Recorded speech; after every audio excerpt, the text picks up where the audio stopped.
Plus de peur que de mal dans la commune de Yopougon-Ouassakara, Nouveau-Sable. Un pan d'un immeuble R+4 comportant une dizaine d'appartements s'est partiellement effondré en début de soirée. J'étais en haut de dalle ici en train de prendre thé. Un coup, j'entends des grains de cailloux qui tombent. Un coup, ça casse. Ça arrive à un niveau de 1 mètre. Après, mon petit frère est monté. J'ai dit, ah, l'immeuble est en train de tomber. Il faut évacuer les gens, quoi. Quand on a fini d'évacuer les gens, en même temps, c'est descendu un coup. De nombreux dégâts matériels ont été enregistrés. Les habitations jouxtant l'immeuble ont fait les frais. Bilan, un blessé, mais aucune perte en vie humaine.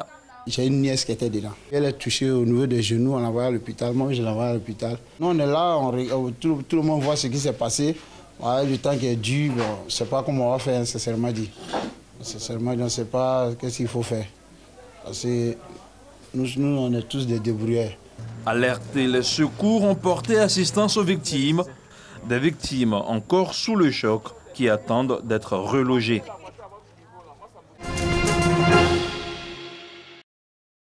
À l'appel de leur mutuelle et de leur direction générale, les agents de cette société privée ont répondu présents. Ils marquent un petit temps d'arrêt pour donner de leur sang en espérant sauver des vies. Ce matin, nous sommes là pour pouvoir donner un peu de notre sang pour sauver des vies. Vu tous ces moments de sang, généralement lors des besoins, il serait bon, ce serait un geste citoyen pour tout le monde de donner son sang. Nous remarquons que en Côte d'Ivoire, pour avoir le sang pour des malades, c'est un peu difficile. Donc, une manière pour nous d'encourager la population ivoirienne de donner son sang. Aujourd'hui, tu peux ne pas avoir besoin, mais demain, tu ne sais pas ce qui peut se passer. Contribuer à la vie, mais pas seulement. En Côte d'Ivoire, selon le CNTS, le Centre national des transfusions sanguines, le besoin national en sang s'élève à 200 000 poches. Au-delà donc de la simple collecte de poches de sang, pour le secrétaire général de la mutuelle, des agents de l'opération du Centre de gestion intégré du ministère des Transports, l'opération en cours est un acte citoyen. Depuis un bon bout de temps, on voit des campagnes du Centre national de transfusion sanguine qui fait des demandes de collecte. Et étant une mutuelle, nous avons trouvé judicieux d'organiser cette campagne-là afin de renflouer la banque de sang, le Centre national de transfusion sanguine. Et puis, comme on le dit, donner son sang, c'est sauver une vie. Le sang, c'est la vie. Le sang, c'est le moteur même qui fait tourner notre organisme. Donc, toute personne qui en manque de sang a besoin crucialement d'être aidée. L'opération qui a débuté au siège de l'entreprise située à Cocody-Riviera Golf va s'étendre à toutes les agences installées sur l'ensemble du territoire national. À terme, cette opération menée en collaboration avec le Centre national de transfusion sanguine devrait permettre de collecter environ 500 poches de sang.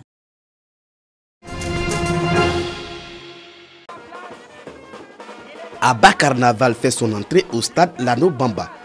Une entrée signe de bénédiction et d'ouverture de la deuxième édition du Carnaval Kaha de Niakara.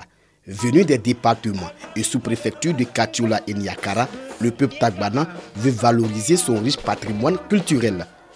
Visite des sites touristiques, prestations des danses traditionnelles, expositions ventes, découverte de l'artisanat et de la gastronomie du pays tagbana sont au menu de la deuxième édition du Carnaval Kaha de Niakara. Il y aura une foire commerciale et gastronomique.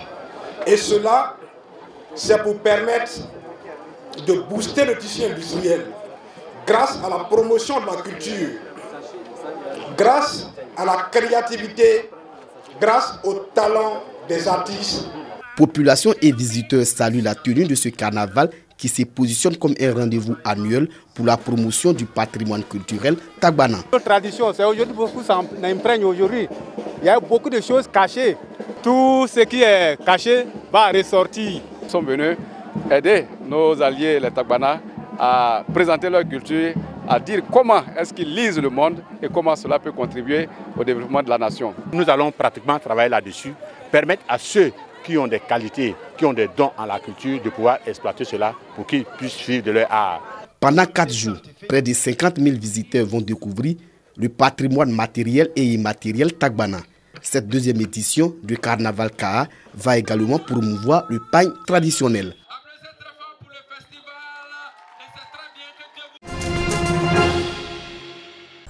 Réunis en un cercle ce jeudi au Centre national des matériels scientifiques à Cocody, plus de 6 confessions religieuses prient pour la paix dans le monde, notamment en Côte d'Ivoire.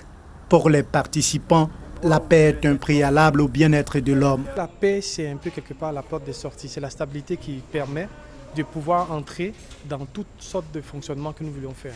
C'est-à-dire que celui qui veut partir à l'école, il a besoin qu'il y ait une stabilité. Celui qui veut travailler, il a besoin.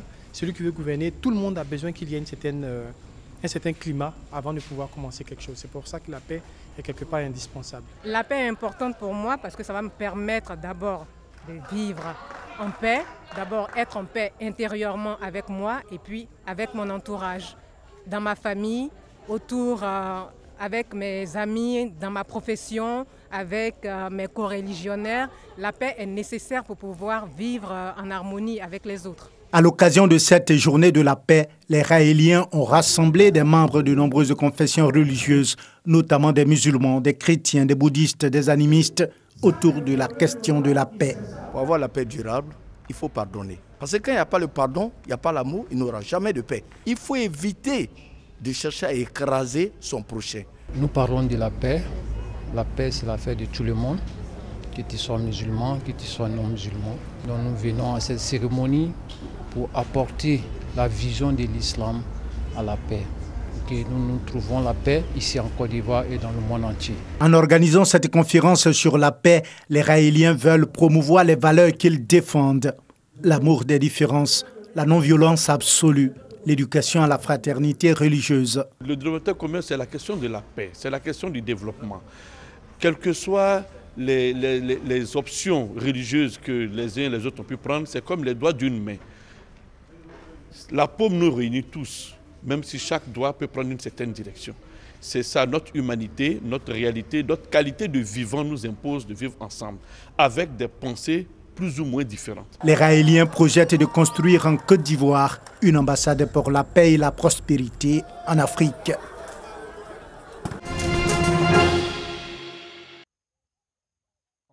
En zone rebelle, au nord de la Centrafrique, ces hommes s'apprêtent à partir au combat. Ils ne sont pas des miliciens, mais des gardes forestiers financés par l'Union européenne. Leur mission, surveiller un girafon égaré, menacé par les braconniers. Il avait des parents, mais ces parents sont tués tous par les braconniers locaux. Ce n'est pas par les étrangers, c'est par les braconniers locaux. Pour retrouver les traces du girafon, Simplice et ses hommes ont dû rouler en voiture, en moto et traverser des rivières à la nage ou en radeau de fortune dans une forêt dépeuplée. La faune a été décimée par des années de braconnage. En 40 ans, on est passé de environ, je dirais, entre 2000 et 3000 girafes à peut-être moins de 10 aujourd'hui. Les missions sont périlleuses. Cette petite brigade de 46 hommes doit souvent affronter des braconniers qui n'hésitent pas à tirer sur eux. C'est une balle qui m'a atteint lors d'un accrochage avec les Soudanais. Il m'a atteint par derrière. Les braconniers locaux ou soudanais viennent faire des razzias dans le parc pour se nourrir. Pour les repousser, les éco-gardes s'entraînent au tir et au déplacement tactique. Mais la tâche est difficile. Dans une région qui ne compte ni tribunaux ni prisons, les braconniers arrêtés sont systématiquement relâchés après 2 jours de garde à vue.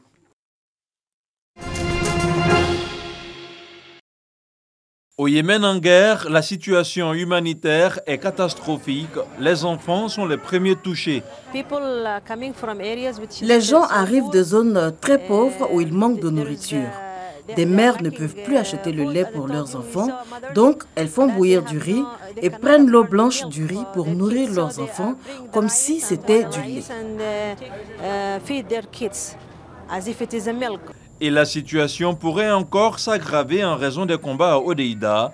Cette ville portuaire est pratiquement le seul point d'entrée de l'aide humanitaire. Nous soutenons maintenant plus de 8 millions de personnes dans ce pays et il semble qu'en raison de la guerre, nous devons passer à environ 12 millions. C'est pourquoi je suis ici dans ce port aujourd'hui, pour envoyer un message très clair au monde. Nous devons protéger ce port à tout prix pour nous assurer qu'il puisse fonctionner à plein régime. Sinon, des personnes vont mourir. Les combats marquent une pause à Hodeïda, mais les habitants redoutent une reprise des violences.